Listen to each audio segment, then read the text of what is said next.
In the dim, flickering light of a traditional home in Kumbakonam, India, a young man sits alone. He is impoverished, holding nothing but a piece of chalk, frantically scribbling complex symbols across a worn slate, as if pulling them directly from the night sky. That youth is Srinivasa Ramanujan. He possesses no formal higher education, no wealthy benefactors, and no access to the leading scientific minds of the early 20th century. How then did an ordinary middle-class clerk emerge as the most astonishing mathematical mind of his era? The facts of his early life offer a baffling contradiction. At school, Ramanujan repeatedly failed his college exams in subjects like physiology and English, eventually losing his scholarship and falling into extreme poverty. Yet, in absolute isolation, he was accurately calculating the properties of pi and manipulating infinite series, endless strings of fractions added together, with a precision that baffled the professors who eventually saw his work. Conventional academic pathways fall entirely short of explaining his abilities. In the framework of traditional Indian astrology, this level of insight is attributed to a specific celestial configuration, the Divya Metasu Yogam, or Divine Intellect Yogam. Driven by this cosmic blueprint, Ramanujan approached mathematics differently than any student or scholar of his day. He operated as a kind of mathematical oracle, providing insights that challenged our basic assumptions about the limits of human intelligence. This animated chart illustrates the specific celestial geometry believed to govern Ramanujan's mind. Here we see Mercury, the planet representing logic, numbers, and analysis, in total alignment with Jupiter, the celestial teacher.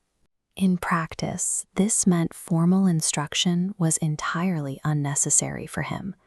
At age 16, he borrowed a library book containing a dense synopsis of 5,000 advanced theorems. Instead of studying it step by step, he intuitively absorbed and mastered its entire contents in a matter of months.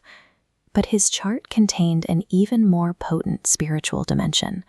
The position of the moon, which governs the inner mind and intuition, subjected Ramanujan to an overwhelming, almost dangerous level of spiritual imagination. He experienced this imagination as terrifying, visceral visions. While asleep, he described seeing a screen of flowing red blood. On this viscous surface, his family goddess, Namagari, would manifest highly complex elliptic integrals, advanced equations calculating the geometry of curves, burning them directly into his memory. He would wake up and immediately commit these visions to paper. To Ramanujan, numbers and religion were indistinguishable. He explicitly stated that an equation possessed absolutely no meaning for him unless it expressed a direct thought of God. This fusion of planetary logic and divine vision meant his results arrived as finished answers. While his final conclusions were almost always correct, the derivations were missing, leaving the Western establishment struggling to verify solutions that seemed to appear without any logical precursor. That academic establishment was embodied by G.H. Hardy at Cambridge University. Hardy was the ultimate gatekeeper of British mathematics, a strict atheist who believed exclusively in rigid, methodical, and irrefutable proofs. In 1913, Hardy received a mysterious 9-page letter from Madras filled with unproven theorems. Expecting a fraud, he instead experienced absolute shock. Looking at the impossibly dense fractions and series, Hardy admitted he had never seen anything like them. They had to be true, because no human possessed the imagination to invent them. Hardy immediately brought Ramanujan to England. The transition was brutal.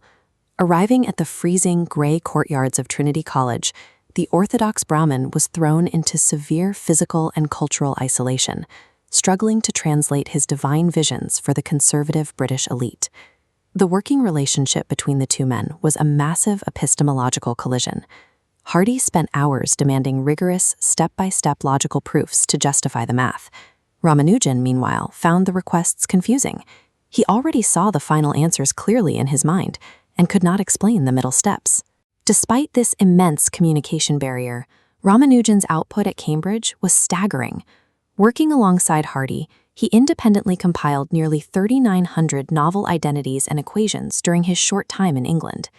This partnership forced a bridge between two worlds. Hardy provided the rigorous logical grammar that allowed Ramanujan's raw insights to be proven and shared.